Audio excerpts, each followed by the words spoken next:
Welcome back to RT Shanty, where respiratory therapists live out loud. We me, your host, Linda Fry, the Asthma Lady. Yes, welcome everybody. Welcome to anybody new. And Happy New Year if I haven't said it to you before. I'm excited today because I have a new guest co-host and she is amazing. So we have Theresa and before I let her introduce herself, well, actually, I have a story for you guys. We always watch each other on social media, and we finally got the chance to meet each other at this past AARC Congress, where we was like doing the electric slide together and the Cupid shuffle. So I said, you know what, you super cool. Come jump on RT Shetty, and she totally agreed. So we're gonna have a great day today. But before I do that, we let her do her thing, let me get it together and get her bio and introduce her the right way. Okay. All right. So Theresa, I'm gonna mess up your last name again. No, you're not. You're gonna be fine. Theresa Griego. Griego. Theresa Griego is a respiratory professor, keynote speaker, and advocate shaping the future of respiratory care through evidence based practice and education. I love it. She's amazing, and we are grateful to have her here on RT Shetty. Hi, Theresa. Hello. Thank you so much for having me. I am very honored to be asked to be on here and give some out loud opinions and talks today. Yes, Teresa. I'm just grateful to have you here. I've been, like I said, I've been watching your stuff, and for anybody who's been watching me from like a year back, I had a guest co-host JJ, and JJ, the respiratory therapist, told me I need to have Teresa, and so here I am a year later. I have Teresa. Thank you, thank you, thank you. So okay, let's jump in the respiratory care field. We all know, we all have that story of what got us into the profession. So why'd you pick respiratory? Well, mine is not not a great story other than I was 18 years old and all the basketball and volleyball and things I played in high school was over, and I decided, boy, I better figure out what I'm going to do in life. And I talk a lot. I get in trouble my entire life for talking. I'm ADHD. I talk about that a lot in my social media also. That wasn't a diagnosis in my time. So in 1991, a few seasons ago, I was graduating high school and I decided I better do healthcare because I could talk to people. Right. My heart is very compassionate for healthcare. And so that's where I went. And so I went to the college and I said, well, somebody was actually in like a career fair or something like that, and they were in X-ray, and so I went to the college and said, okay, maybe I could go take pictures of people and whatever. And they said, well, I'm sorry, that program's full, but you can do nursing or you can do respiratory therapy. And I said, well, what's respiratory therapy? Never even heard of that. Right. I think most of us can, until the pandemic. That's kind of the whole world's opinion also. Right. And they kind of told me, they gave me this pamphlet, because remember, in 1991, there's no internet, everybody, like, right? They give me a pamphlet. During my time too, a little bit. And so it was before your time. And it's like this little hand-drawn thing. It talks about helping people with therapies and things like that. And I was like, gosh, okay, let me go to my local hospital. And I said, can I see somebody? They said, no, but here's this pamphlet. I said, okay. So regularly through my career, you'll hear me sometimes say, this was not in the pamphlet. But that's how I ended up in respiratory. I was very young, thankful. And so that's how I got into it. Okay. I think like most respiratory therapists, though, the common denominator there is most of us got into it by accident, not on purpose. All right. I definitely stumbled upon the poster on the respiratory care door as a failing pharmacy student. So okay, gotcha. Yeah. The math grades were not too great, so I had to pivot. And Yeah, And so when you poll the students in my class, most of them applied to something else, and that wasn't their first choice. So I, that's just the way okay, it's been. but respiratory has been so good to me. So I Absolutely. love it. I love I it. often say we have the most quality time with patients out of every specialty, and especially in advanced practice of care than any other specialty at the bedside with the patient. You And understand? I mean, that's yeah, we really get to be with our patients and really mhm, get to know, and sometimes that's why when they go, if they go, meaning like they passed away, it does, we feel that like and so many they times I'm able to fill in the whole story for the practitioners, the team that I'm working with, because they didn't get the full story, right? They went in, they said, "Are you taking your medications?" And they say yes, and then they leave the room and they say, "Well, except for the ones I can't afford," right? And so I think respiratory therapists have, if you can really encompass that role of understanding that you probably get more of the story of your patient's healthcare than most people at the bedside. So I take that oh very yeah, seriously. I have stories for days of what I I've know, right? where I am, trust me. But yes, thank you so much for sharing that, your journey and everything. So now, okay, so you fell upon respiratory just like a lot of us. And Mhm. so what shifted you into where you are today with teaching, being a professor, a speaker, and you're just being all over the social media platform? Right. Well, I left the field for a while. I went and did marketing at American Airlines Okay. um, Interesting. and really felt like I was in a cube. I mean, while my title might have been kind of fancy or something like that, really, I just wasn't getting to be with people. And Hmm. so I promised myself if I came back, because I left because people were not interested, people around me were very unhappy. They were not happy respiratory therapists. They were grumpy. I call them grumpy bugs. I advise people that when Hmm. you start your career, don't hang out with the grumpy bugs. You'll become grumpy. Right. And they didn't really understand the science behind the respiratory care. They didn't want to hear about it, and I didn't really get into it to be a neb jockey or a vent checker. That's not what Right. I don't do those things. I wanted to do healthcare and use my Critical. brain and my Mhm. science and things like that to provide better healthcare. And that just wasn't available to me at that time. So I promised when I came back, that I would, with a passion, use science. I remember there was no evidence-based medicine when I started. We used science that we knew, but the reason I say there was no evidence-based medicine, there was, but for me to know the latest evidence, think about it. I had to go to the library to read anything where Right. when I found it, it was already outdated the moment it was published. I didn't know about the National Institute of Health. There Right. was no PubMed.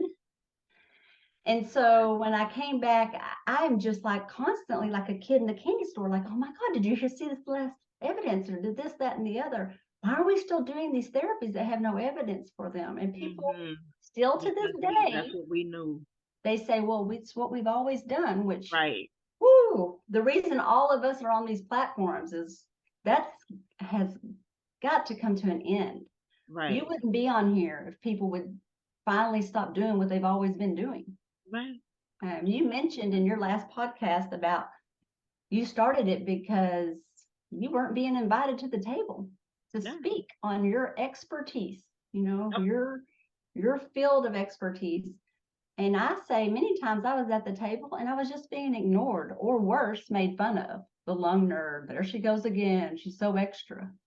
What's wrong with being extra? No, they didn't. They called you extra. Oh, yeah, that happens quite often. But anyway, why not be extra for our patients? Extra passionate about our care. Right. Why? Some I people was don't so like that. tired of people being extra concerned about how they're going to get to breakfast. That was what I Right. was so frustrating to me.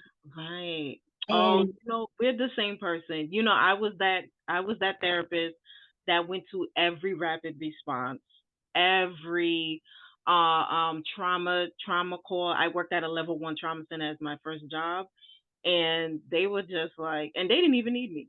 I was kind of like the fifth wheel on the team, and I still, I still wanted to show my value. I was that person. Like I Oh, I am value. I knew I'm here to serve. So well, you just hit on and a big sometimes hot. you're seen as extra. You just hit on a hot button of mine because I'm speaking this whole year on to be valued, you must first bring value. I saw your post actually on the gram. And so when you say the words, I want to be of value, because we have seen, not just in respiratory, across the board, people saying, value me, you don't value me, you don't value me. But truth be known, are you just saying the words, or are you participating in the team as a valuable member, right? Right. No matter what relationship or thing that Oh, you're involved in your life, whether it's personal, professional, no one values something unless there's something to be valued, unless right. you're bringing something to that Right. table that makes the team better. Yeah. We don't carry dead weight. Yes. No dead weight. So, Teresa, trust me, we gonna talk after. I know. Gonna talk after this because we are speaking the same language, and I like that. Yeah. So yeah. So, what were your barriers? And I you started to talk about that already, but when it came to, like, say, your public speaking now, so Mm-hmm. what were your barriers to anything in relations to your public speaking, to your social media platforms, and being a professor, if there are any barriers at all? Okay. It's taken a minute for the barriers to start showing their heads and rearing their heads out of situations, I guess, from being in public. You hear this all the time from the real, famous people and stuff like that. But when you decide to put yourself out there, when I Mm. decide to be out loud about things that I'm so passionate for, Yeah. um, I want to say that the only reason I would do this is, while I may be TikTok famous one day, it's unlikely. Okay. I'm doing it because I want to connect with a population that is clearly Yeah. born way after me. They didn't have to go to the library. They Right. connect everything through the here and the now and the fast. Right. So I put myself out there that way on TikTok, but even in Instagram and LinkedIn, because I'm so passionate about it. And Right. and so while most people would realize, gosh, someone's not going to put that kind of effort into something unless they're very passionate about it. Right. But Right. I I can tell. Yeah, you put your time into that stuff. I mean, I look at your stuff all the time. I'm like, wow, like she's good. well, Like, it's a learning curve, all of this, I'll tell you that. but it's like I'm learning. We're talking about RT out loud. How about I'm learning out loud? Like I literally, when I Hmm. learn, I'm like I post and I'm like maybe it's a hit, maybe it's not, whatever, and I Right, absolutely. continue. And but then if you're going to do that, I think, there's going to be people that can easily criticize. Oh, The first barriers I came from were just people that we've all been told, just don't do social media. In your workplace, don't do social media, don't do it, don't do it. uh, Uh, you go to HR when you first hire on someone, they say, we just advise you don't even have one, right? But the reality of that is fear-based education yeah, yeah, over and over. And fear-based education doesn't work, and it doesn't empower people to do things the right way. right. And so many people were just like, oh, I don't think we should do this, whatever, different things like that. But Hmm. that's how I speak now on, I believe everybody should have a professional social media. Right. For, It is for the way of today. It yeah, is. And and it's for two reasons. Number one, you never get it confused as about what you're posting on while you're on your professional social media. It doesn't even have to be in respiratory. I'm saying in any of your professional life, you're on professional behavior and things. right, I equate it to when I go into a meeting and I say, hey, Linda, nice to meet you. Here's my business card, right? I don't hand you a picture of my family, right, right, right? I hand you a picture of my profession. And that's what social media with your professional site does. It says, here is Theresa as a professional, maybe sometimes silly, maybe sometimes different things. Right. But there's no Sprinkle that stuff pictures in. of me, doing things on the boat with my family.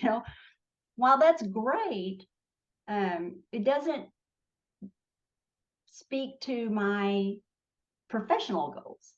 Right. And also, when I'm scrolling through my professional social medias, right, and I'm seeing the Asthma Lady, and I'm seeing different things from Brady Scott, or it's just different people that are publishing things and going through. I know that I am in my work mode, right? If it was coming through my social media on my professional side, when I'm not in work mode, I may just skip through that. I would have missed all these great things because I'm not in a mindset of business. Right. So that's the other side people don't think about, is that when you're working or going through social media to find things, LinkedIn, my goodness, aren't you impressed with what's happened with LinkedIn? I know. I mean, that was a platform for boomers and older that were just, it was an awful platform for years. It has done a lot for me, and to be honest with you, I haven't really taken it serious until like a year ago. That was when I really started. Only after Microsoft bought it, though, has it become something that's actually working. The other one was so stagnant, and was so I've really enjoyed those connections on LinkedIn. Yes, I have too. I've met a lot of people, and and like I said, going to the AARC, seeing people in real space. I think I posted on my social media. On my social media and on my LinkedIn when I got to the convention, right? The national convention said, if you see me before I see you. I know. I remember when we said that. And I was like, well, girl, if I'm not wearing the glasses, you will see me before I know. If I'm not wearing them, I'm blind. That's the truth. But no. This is great. And I welcome that from you, because like I said, when I first started, first of all, I did not have a good relationship with social media, because I just felt like I didn't have the time for it. I felt like it was a rabbit hole, and I'm one of those people that has a lot going on. So sorry, let me get that off. But yeah, I had a lot going on. So when I started to say, like, okay, when I started to do my other stuff in business and stuff like that, I was like, okay, I have to get my relationship better with social media, because it is definitely a tool, and everybody and their mama's using it, and everybody is there. So I have to get it together, and it's been working out pretty well. So I admire you and what you do, and the positive energy you've been pumping out to the respiratory care field, because it's much needed. Thank you for that. Because the last barrier that recently has happened is just not people that want to hear the message or want to get on social media and things. They're like you and myself, trying to figure out the puzzle and how we can do it professionally and things like that. Yeah. But now there's an older population that's been in the field a long time that are worried that we may say something that they don't like, or just a little bit of just trying to make sure that we should all be allowed to say what we want to say, right? Or people will say, hey, I didn't really like that message, and I say to you, you are very, very well. I'm sorry that you don't like that content, but please feel free to unfollow it. You don't have to agree with me. I'm not here to I'm trying to promote respiratory and not make you believe. It doesn't matter what I believe. It matters what the evidence suggests or improves. And if you don't like the way I give that, then that's okay too. Like, that's the beauty of life. We're not all going to be understanding. Let me tell you what I say. When someone, says something, like they're like, oh, they don't like it, or something like that, I tell them, thank you for contributing to the conversation. Because at the end of the day, that's what social media is. You want, you put content out there, and if people are looking and they're contributing, Thank you. Whether you And like I it or welcome, I love when we can just even debate things intellectually about things. I've learned so much saying, I never thought about it that way. not. Hmm. Opening Yeah, me too. yourself and being vulnerable and saying, gosh, that never occurred to me. Hmm. But if it comes down to someone being hateful, block, Right. Oh block. yeah. Oh, I've seen a few back and forth between people, I've and I'm never had really much on mine, me. but my advice to people is block. You do Yeah, not I have don't time have for time negativity. for it. Yeah, I don't. Yeah, I don't even. I don't have the time nor the energy.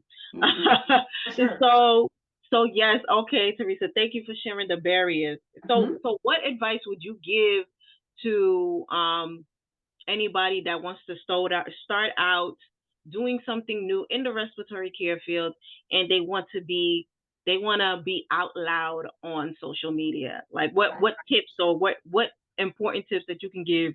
Let me see in how many minutes I got. In like 5 minutes. Okay, I would say create in every media that there is, create yourself a um, professional site. I believe if you remember back in the day, people would say your smile is your calling card and or your brand. All right. Be consistent with your branding so that people know that's you. So when they Right. see you on LinkedIn and then they're scrolling and they get a suggestion that maybe they should like, when they're scrolling through yours and they see RT out loud, oh, that was the person that was on her media in that Right. way.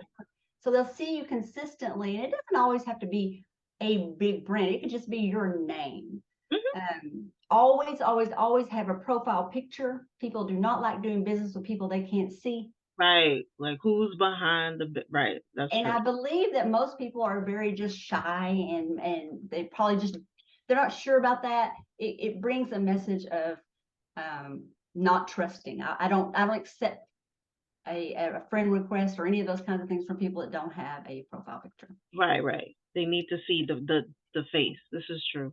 This, And don't engage in things that are just negative. Be on there to be positive. right. Share other people's great stuff. Do not think Mm-hmm.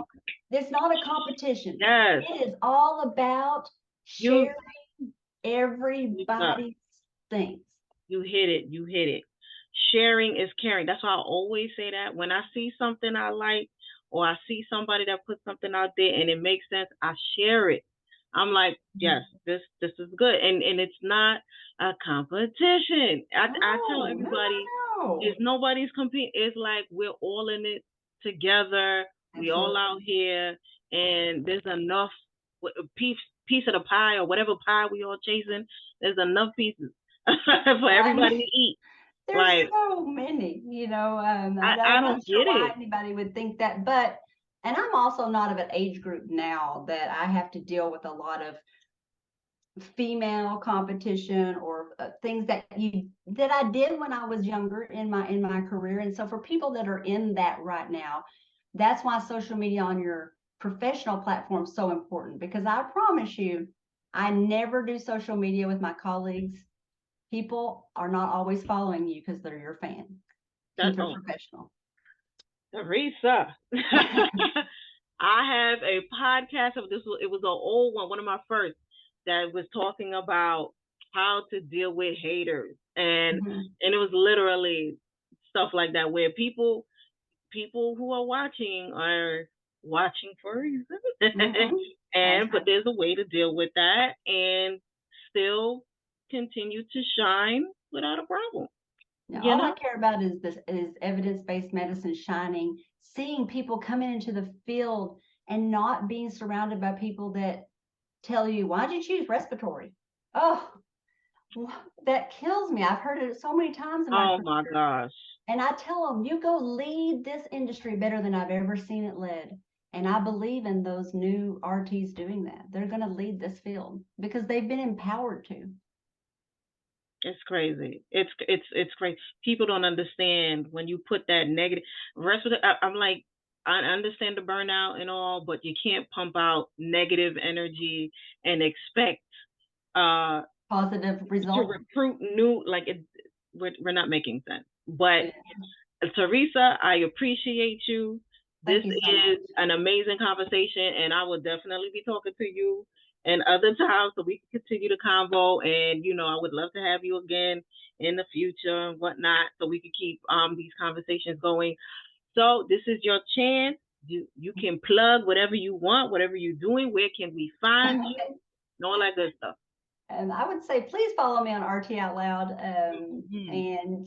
and converse with me and share ideas with me, and let's just progress this field to the top of the licensure that we and the scope of practice that we've all been to school for and that we are passionate about. And if you're in Texas, I am on the board of directors for an amazing charity that helps out students, Respiratory Care Foundation of Texas. We provide scholarships to those students, and that's really, really, really a passion of mine. And just start connecting. For years and years, respiratory therapists, I would be around them. They didn't even check their emails. And so this time now is to be the profession that you went to school for, the one that you desired to brag about when you were in school. Get the T-shirt that says "Proud Respiratory Therapist." Right. I totally agree. Amazing. Well, thank you so much, Theresa. We appreciate you. Thank you for coming on and sharing your perspectives on RTCP. Well, everyone, that's all we have for today. But please remember, we are here every Wednesday on Google Podcast, Spotify, or anywhere you